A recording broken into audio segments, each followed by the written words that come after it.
The Liberal Party's most senior figures in Western Australia is Matthias Cormann. I caught up with him earlier this morning.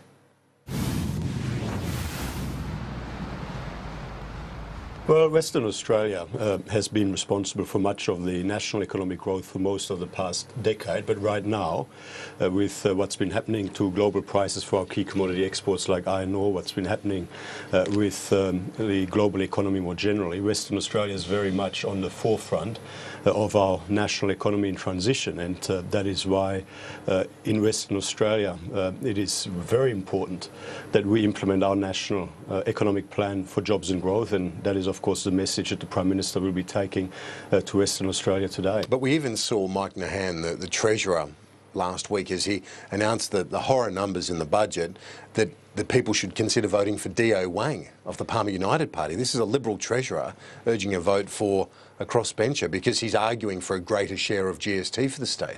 Well, the federal government has recognised that there is an issue in relation to the very low share of GST that Western Australia has been getting under the GST sharing arrangements, which is why over the last 2 years we have supplemented Western Australian infrastructure funding out of the federal government by about $1 billion. That is why we have, of course, contributed $490 million in this budget to the Forest Field Airport link. That is why in last year's budget we contributed about $490 million in additional funding for a whole range of road projects. So is that message getting through? Because it seems that this is still a big issue in WA and within the Liberal state government as well. They want more. Well, you know, I mean, obviously, I'm sure that there are a lot of people around Australia who, you know, would like to see the federal government spend more. But you know, obviously, we are constrained by what is affordable, by what can be guaranteed. But they want more of the share of the GST. That's the fundamental point here. And you know, the federal government recognises there's an issue, which is why we have, of course, supplemented the West Australian budget by about $1 billion over the last 2 years. But again, I ask you, is that message getting through? Because you see a huge swing against the state Liberal Party. They're in huge trouble. And then we're told at the federal level as well that 2 or 3 seats could be up for grabs for Labor. Well, I mean, at the federal level, firstly, the Labor Party does not have a single incumbent in any of the seats that they currently hold. They've all voted with their feet and left this election. So you know, obviously that tells you something about where the Labor Party is at. They've had to change their candidate in Fremantle at the last minute because the one that they initially pre-selected with Bill Shorten's glowing endorsement was no good. And, you know, I mean, obviously from the West Australian point of view, Western Australia very much needs our plan for jobs and growth. They need our plan to bring the company tax rate to a more competitive level, to 25% over the decade. They, of course, in Western Australia, it's been very good for Western Australia that we got rid of the carbon tax and the mining tax because that was bad for investment in Western Australia. Like our export trade deals are very good for Western Australia. So, I mean, we will be selling our plan for our defence industry plan is very good for us. Well, on the company tax cut you mentioned there, you are getting support from senior executives, Alan Joyce among others, the head of Coca-Cola Amatil. Even at the weekend, John Simon from Aussie Home Loans, again arguing the case on negative gearing against the changes. Do you feel like you're getting very strong support from the business community right now in this campaign?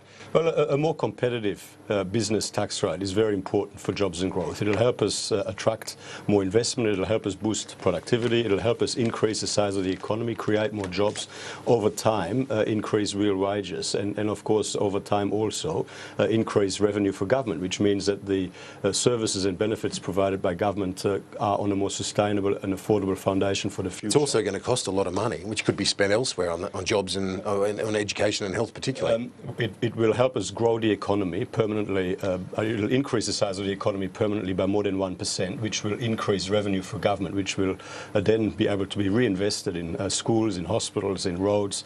And you know, obviously, you've got to make sure that you've got a strong economy, a strong job creation as the foundation to fund some of the spending. And do you welcome the support you're getting from the big end of town?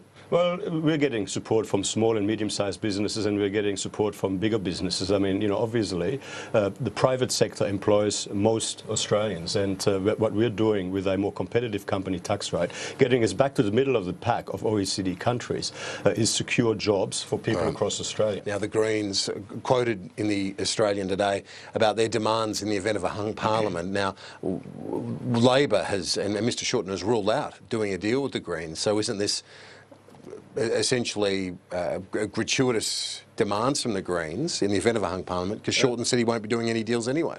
Bill Shorten's denial is completely unbelievable. Of course Bill Shorten would do a deal with the Greens if he had the opportunity to govern with the Greens. Does anyone really believe that if Bill Shorten had the opportunity to govern with the Greens that he would say no? And of course the worst thing that could happen for our economy, the worst thing that could happen for our budget and our AAA credit rating, the worst thing that could happen for our border security would be a return to a Labor-Green government. I mean, Bill Shorten already has about a dozen of his own members and candidates in open defiance of strong border protection against strong border protection policies. If there was a return to a Labor-Green government, we would get a return to the chaos and dysfunction that we had at our borders under the right. If the government had a positive enough message and a narrative which was resonating, would you really need to be trawling through the comments of former comments of Labor candidates like that of in Kooyong today, the candidate up against Josh Frydenberg? Again, another story about statements in relation to this issue when we know Labor's policy is the same as the government's? Well, we have a very strong and positive message. We do have a national economic plan for jobs and growth, and we're selling that every single day. But by the same token, it's very important for the community to know what Labor does and doesn't stand for. And the truth is that there is about a dozen candidates in open defiance against Bill Shorten when it comes to border protection. And we do know that Bill Shorten would do a deal with the Greens if he had a chance to do so to form government. And that would most definitely put our border security at risk again, as it has in the past. Now, finally, the ACTU calling on the Labor Party to